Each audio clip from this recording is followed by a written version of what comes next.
Les quelques notes que vous venez d'entendre ont un pouvoir magique.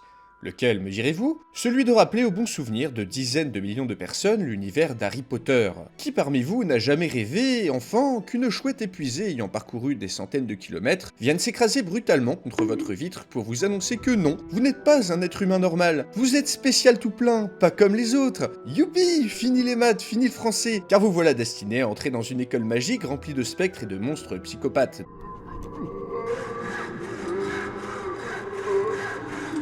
Dont les professeurs se feront un plaisir de vous apprendre tout un tas de sorts et de potions, pouvant vous tuer, vous faire muter, vous faire oublier vos souvenirs ou vous forcer à aimer quelqu'un sans votre consentement. Oui, c'est l'aventure de manger des bonbons goût merde ou de se faire harceler dans les couloirs par un morveux sorti tout droit d'un rêve humide d'Adolf Hitler quand il ne fait pas jouer ses relations pour vous rendre la vie impossible si vous avez une seule goutte de sang qui n'est pas pure. Ah mais non, je retombe encore dans mes vieux travers de dire des horreurs sur des univers que les gens aiment. Mais en même temps, quand on tente de regarder le monde des sorciers à travers nos yeux de simples gueux moldus de merde, bah y a de quoi être déçu. On parle quand même d'une société fonctionnant sur un système de caste complètement anachronique avec très peu de mobilité sociale. Le gouvernement qui le dirige a un contrôle total, s'ingère dans la vie de chaque citoyen, un gouvernement qui n'est même pas élu et qui coffre des gens dans une prison horrible où les geôliers aspirent littéralement ton âme. Pas très république, droit de l'homme, tout ça. Ajoutons à ça l'esclavage des elfes de maison, sans qu'une seule personne, sauf Hermione, ne s'en soucie, plus un racisme anti-moldu, anti-sang mêlé, anti-elfe, anti-tout en fait, sauf la couleur de peau logique. Enfin bref, je me disais que ça intéresserait sûrement quelqu'un de savoir ce qu'il pourrait se passer dans un monde où Poudlard, la magie, etc. existaient vraiment. Quelles conséquences sur l'humanité, les guerres, la politique, l'histoire? On va voir ça dans cette vidéo.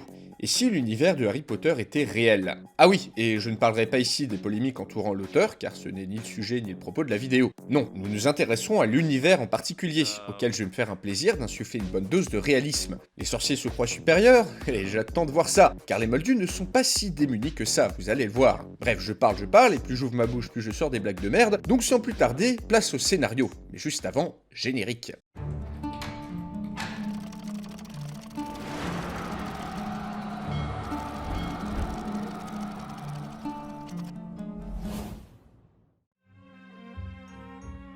Que vous évoque cette image?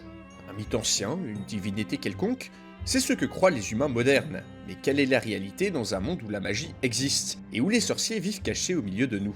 Dans le canon de la saga, il est dit très peu de choses sur les anciens temps. Avant Poudlard, Voldemort, Grindelwald, avant la Seconde Guerre mondiale. Moldus et sorciers auraient-ils cohabité en harmonie au début de la civilisation? Sûrement pas. Dans cet univers, les premiers hommes auraient très probablement vécu sous la domination de très puissants sorciers, source des légendes et des mythes qui ont traversé les siècles. Les sorciers sont des humains, et les humains sont pour certains avides de pouvoir, et pouvant facilement dominer des foules superstitieuses et craintives, ne se seraient à mon avis pas privés pour prendre le contrôle d'empires entiers, formant pendant des millénaires une classe dominante dotée d'un fort sentiment de supériorité, la source du racisme anti-moldu qu'on peut voir dans les bouquins. Ainsi, les anciennes civilisations auraient très sûrement été contrôlées d'une main de fer par de tout-puissants mages, asservissant des populations entières de moldus pour pouvoir exécuter des projets fous, comme les pyramides, vecteurs de pouvoir, ou les jardins suspendus de Babylone, construits pour un sorcier par des milliers d'esclaves moldus, créant ainsi une profonde rancœur parmi les populations asservies. Car progressivement, la classe dominante des sorciers va constater une chose chez ces moldus qu'ils méprisent. Ces derniers évoluent, et s'adaptent bien plus vite qu'eux. En effet, contrairement aux sorciers, les humains n'ont que leurs mains et leurs outils qu'ils fabriquent pour survivre, alors que les sorciers, dépendant de leur magie, n'auraient sûrement pas pu développer la même résilience. Quand on peut tout faire apparaître d'un coup de baguette magique, on devient vite un peu flemmard. Petit à petit donc, les moldus créent des technologies et innovent, alors que les sorciers ne peuvent que s'y adapter avec un temps de retard jusqu'à être complètement dépassés.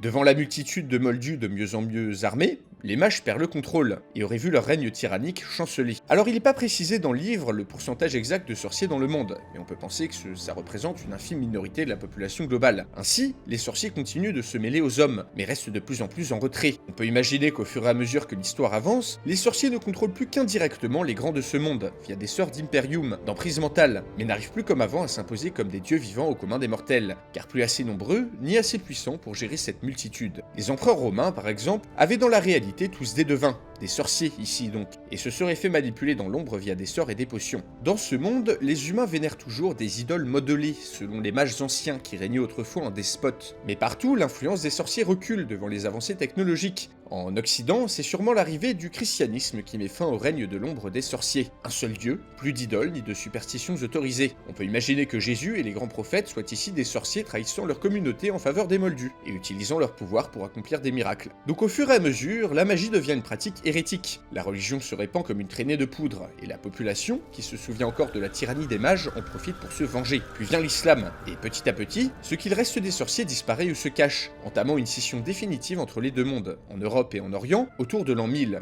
date de la fondation de Poudlard selon le canon de la saga. La raison invoquée, soi-disant une persécution des affreux moldus contre les gentils sorciers. La réalité, la vengeance de moldus tyrannisés et manipulés par des sorciers pendant des millénaires. Dans ce monde, les sorciers ne se cachent pas pour ménager les moldus, mais se terrent dans leurs trous, terrifiés car ils ne disposent plus du pouvoir absolu sur l'humanité, et que cette dernière a démontré que toute la magie du monde ne battra jamais le nombre et l'avance technologique. C'est bien beau de vivre 500 ans, de pouvoir tuer quelqu'un d'un coup de baguette magique, mais comment se débrouiller quand on est en sous-nombre face à des moldus vénères, armés jusqu'aux dents, fanatisés par la religion et 1000 fois plus nombreux que vous, je vous le demande. Dans la plupart des régions du monde, les sorciers se cachent, ou se camouflent en pratiquant divers métiers, comme les alchimistes par exemple, Nicolas Flamel en étant l'exemple le plus marquant. Ici, seuls certains peuples d'Amérique, d'Asie ou d'Afrique auraient peut-être continué à vénérer des sorciers, jusqu'à ce que l'arrivée des Européens et la colonisation les contraignent à changer d'avis. Ainsi, la plupart des moldus commencent à oublier les sorciers, n'ayant plus affaire à eux. Mais pour ces derniers, comment vivre cachés de manière réaliste? Sérieusement, on parle de tout un tas de créatures magiques, d'objets destructeurs, qui dans les films ou dans les livres échappent régulièrement à tout contrôle. Il aurait été impossible, et je dis bien impossible, de garder tout ça secret sans une aide extérieure. Comment effacer la mémoire de milliers de personnes ayant vu un dragon saccager une ville par exemple? Certes, il est dit dans les bouquins que les moldus ne savent pas reconnaître la magie, mais quand tu te retrouves face à ce truc, là, difficile d'y voir d'autre chose qu'un putain de dragon géant. De plus, certains enfants seraient peut-être nés avec des habiletés magiques chez les moldus, faisant valser les charrettes à travers la ville sans le faire exprès. Il aurait fallu aux sorciers une aide pour rester secret. Une aide de qui?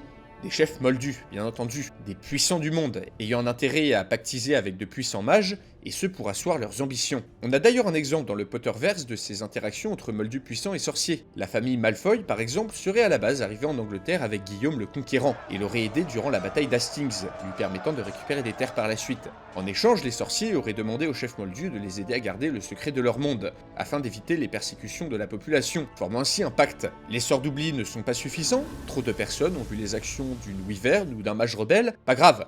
Les sorciers vont voir le chef local, un roi, un empereur, qu'importe, on lui promet de l'or, des richesses au-delà de toute conception, et celui-ci est ravi d'envoyer une armée massacrer les témoins sous le prétexte d'une révolte. Une solution imparfaite, source de nombreux morts, qui aurait tout de même laissé dans le monde une quantité énorme de témoins d'actes magiques. On peut imaginer que n'importe quel sorcier dans le monde entier, qui aurait l'idée de régner sur un empire moldu, ou faisant de la magie de manière trop visible, soit directement traqué par ses pairs, ainsi que par les chefs moldus ayant fait un pacte avec le monde magique. Mais les moldus, au courant de ce secret de Polichinelle, pas aussi cons que dans la saga, parce qu'ils sont vraiment très cons les moldus dans la saga, auraient sûrement cherché tous les moyens de contrer cette magie, notamment le sort d'Imperium, et ce en débauchant des sorciers rebelles, ou en faisant exterminer des communautés magiques tout entières. Ainsi, dans ce scénario, des chefs de guerre moldus auraient affronté d'autres chefs de guerre en usant de mâches pour obtenir la victoire, tout en essayant par tous les moyens de se prémunir eux-mêmes de la magie. L'histoire dans ce scénario n'est qu'une immense conspiration entre les grands du monde et les sorciers, faite de luttes d'influence, de coups bas, de massacres, de trahisons, avec un secret caché à la population par des moyens brutaux, rendus possibles par le fait que les informations ne circulent pas très vite. Mais même ici, les sorciers se voient obligés de refluer de plus en plus dans leur monde séparé pour deux raisons. Les avancées technologiques moldus déjà, mais également les traques et investigations dont ils auraient fait l'objet. Soyons sérieux, certes les sorciers peuvent se protéger avec des sorts de boucliers, Protego entre autres, mais ceux-ci doivent être lancés à chaque fois qu'on reçoit un projectile. Une pluie de flèches dans la réalité peuvent très bien venir à bout d'un sorcier, alors imaginez des balles de fusil. Trop rapide, trop soudain, impossible de se protéger à temps. Je pense que dans ce monde, le développement des armes à feu aurait été le coup de grâce, l'invention qui donne un avantage décisif aux moldus, capable maintenant de tuer les plus puissants sorciers d'une balle tirée au bon moment. Encore une fois, même si un sorcier préparé peut faire en sorte d'abattre un ou deux tireurs, ou de rendre leurs armes inutilisables, que peut-il faire contre une escouade ou une armée entière munie de fusils?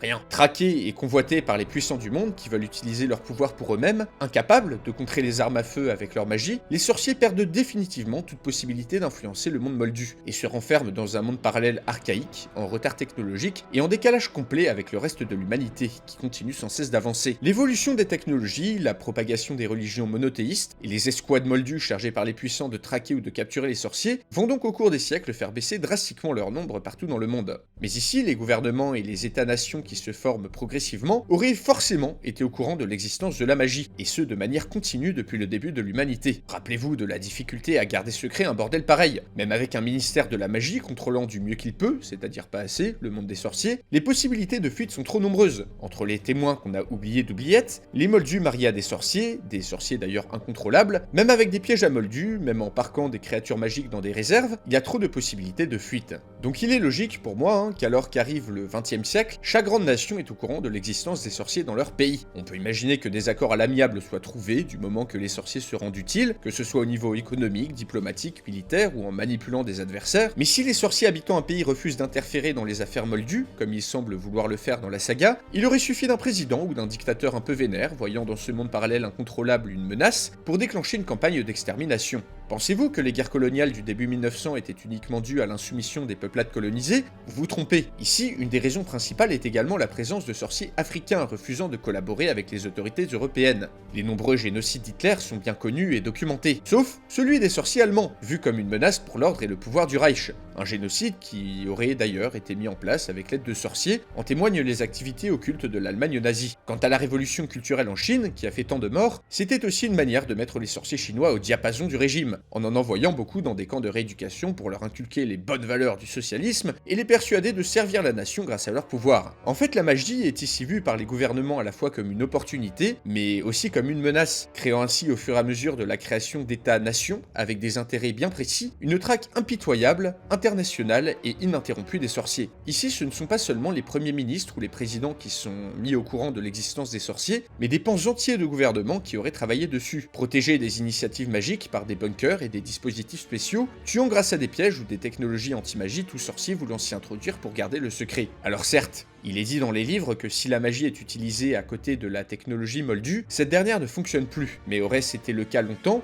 si des milliards de dollars d'investissement sont injectés dans des programmes d'armement anti-magie. Les moldus disposent déjà d'avantages en communication, mais surtout en adaptabilité comme on l'a vu, car les sorciers semblent particulièrement obtus à tout ce qui n'appartient pas à leur monde, et ne semblent pas non plus s'adapter assez vite en matière de stratégie et de tactique. Sérieusement, c'est quoi cette bataille? Tout le monde fonce tout droit, y a aucune stratégie, aucune logique. Les sorciers ont aussi de la difficulté à tuer leurs prochains, contrairement aux moldus. Un désavantage bien handicapant dans ce contexte. Par exemple ici, le président français aurait été accompagné en permanence par un porteur de valises anti-magie, construite par un sorcier capturé ou volontaire, le protégeant de tout sort pouvant lui faire du mal ou altérer son comportement. Et ouais, les leaders mondiaux sont loin d'être aussi stupides que le premier ministre britannique des bouquins, et se seraient forcément adaptés. La zone 51, c'est pas pour les aliens, mais pour les sorciers et les créatures magiques, qui sont étudiés, parfois disséqués vivants, par une batterie de spécialistes souhaitant comprendre le fonctionnement scientifique de la magie. Finalement, les gouvernements moldus ne parviennent plus, avec la diffusion plus grande de l'information, à cacher le secret pas si secret qu'est devenu l'existence des sorciers. On peut concevoir qu'il soit facile d'éliminer des preuves au Moyen-Âge, mais l'arrivée progressive de la mondialisation et l'ère de l'information aurait rendu toute tentative de cacher l'existence des sorciers au grand public impossible. Il aurait suffi de plusieurs magiciens rebelles, faisant des démonstrations en public, d'un cadavre de créatures magiques, d'une fuite de presse sur les programmes du gouvernement soviétique ou américain, ou d'un cataclysme provoqué par une guerre entre sorciers pour que des questions soient posées, des témoins interrogés, des enquêtes menées, etc. On peut aussi imaginer que plusieurs événements meurtriers liés à la magie forcent les gouvernements à évaluer les coûts et les bénéfices de cet anonymat relatif. Dans un pays fonctionnel, peut-on vraiment laisser se développer un monde parallèle disposant de grands pouvoirs sans aucun contrôle? La régulation de la magie et son encadrement ne doivent-ils pas faire l'objet d'un débat public? Et tous les sorts d'oubliates du monde n'auraient pas pu empêcher la vérité d'éclater. Un Voldemort ou un Grindelwald n'ont aucun problème à faire de la magie au beau milieu des moldus, à tout détruire, alors imaginez ce genre de délire pendant des siècles, avec tant de possibilités de fuite. Ici, tous les événements de la saga, la naissance d'Harry Potter inclus, ne peuvent pas avoir lieu, car la révélation de l'existence de la magie au plus grand nombre va provoquer de grands bouleversements, à la fois pour les moldus et pour les sorciers, et ce, sans que ces derniers, surclassés technologiquement et en sous-nombre, puissent y faire grand-chose. Certains auraient peut-être essayé de se battre pour leur bon droit, mais un protégo peut-il vraiment contrer un missile hypersonique? Et là je parle que d'armes que l'on connaît, alors qu'ici les moldus auraient sûrement fini par développer des méthodes et des armements spéciaux pour contrer la magie. En fait, dans tout l'univers d'Harry Potter, la magie ne semble pas assez puissante pour prendre le contrôle d'armées entières et se limite pour beaucoup à des sorts pratiques dans la vie de tous les jours. La magie sert par essence dans cet univers à contrer la magie, mais pas des balles qui filent dans l'air à une vitesse de 400 mètres secondes. Et s'il est possible de dominer les moldus craintifs et superstitieux de l'ancien temps, quid des moldus modernes, blasés, qui croient en la science? Les sorciers sont surclassés dans tous les domaines, et n'auraient pu qu'assister à la destruction progressive des barrières entourant leur monde. Vu qu'ici l'existence des sorciers est déjà connue par les gouvernements, ce n'est pour moi qu'une question de temps avant que la réalité de la magie soit rappelée à tous, ce qui va provoquer un des plus grands débats sociétaux du monde moldu. Quel statut doit-on donner aux sorciers? Doit-on leur laisser l'autonomie? Quelle réaction aurait eu le grand public lors du dévoilement progressif de cette société archaïque, pratiquant encore l'esclavage et les châtiments corporels? Doit-on accorder le droit de vote ou la citoyenneté aux créatures magiques? Des créatures magiques qui, j'ajoute, ne sont pas vraiment fans des sorciers et qui auraient sûrement apporté leur aide aux humains avec plaisir. Doit-on intégrer les sorciers dans l'armée? Et d'ailleurs, la Convention de Genève s'applique-t-elle au combat magique? Peut-on tolérer l'existence d'une école comme Poudlard, dangereuse et génératrice de sorciers maléfiques? Peut-on parquer les trolls dans des eaux? Et que faire des régimes autoritaires qui auraient sûrement utilisé la magie pour mieux contrôler leur population? Vous l'avez compris, les deux mondes auraient dû coexister pendant longtemps, puis fusionner lorsque le secret serait devenu trop difficile à garder pour le meilleur et pour le pire, amenant la magie dans la société contemporaine, avec toutes les implications que vous pouvez imaginer. Ma conclusion est la suivante. Dans un univers où les sorciers et la magie existent, les moldus auraient fini par dévoiler, trouver, soumettre ou exploiter tout cela, profitant de leur avance technologique et de leur capacité d'adaptation bien supérieure. Bien sûr, de nombreux sorciers auraient pu résister, commettant des attentats ou des actions d'éclat, voire mettant en place des plans pour détruire des villes entières en prenant le contrôle d'armes nucléaires, ce qui paradoxalement n'aurait fait que renforcer la conviction des moldus que ces pouvoirs doivent être contrôlés. D'autres sorciers auraient sûrement coopéré, faisant avancer l'humanité grâce à la magie dans des proportions à peine imaginables. Un truc que je mentionne pas et qui aurait pu tout changer aussi, c'est la capacité des sorciers à remonter le temps, que fait Hermione dans la saga pour assister à plusieurs cours en même temps. Sérieux, y a pas plus utile comme utilisation. Si ce pouvoir était utilisé par des sorciers extrémistes par contre, on peut être sûr que les moldus auraient perdu sur le long terme. Mais bon, je trouve aussi que ce pouvoir cheaté ruine carrément la cohérence déjà fragile de cet univers,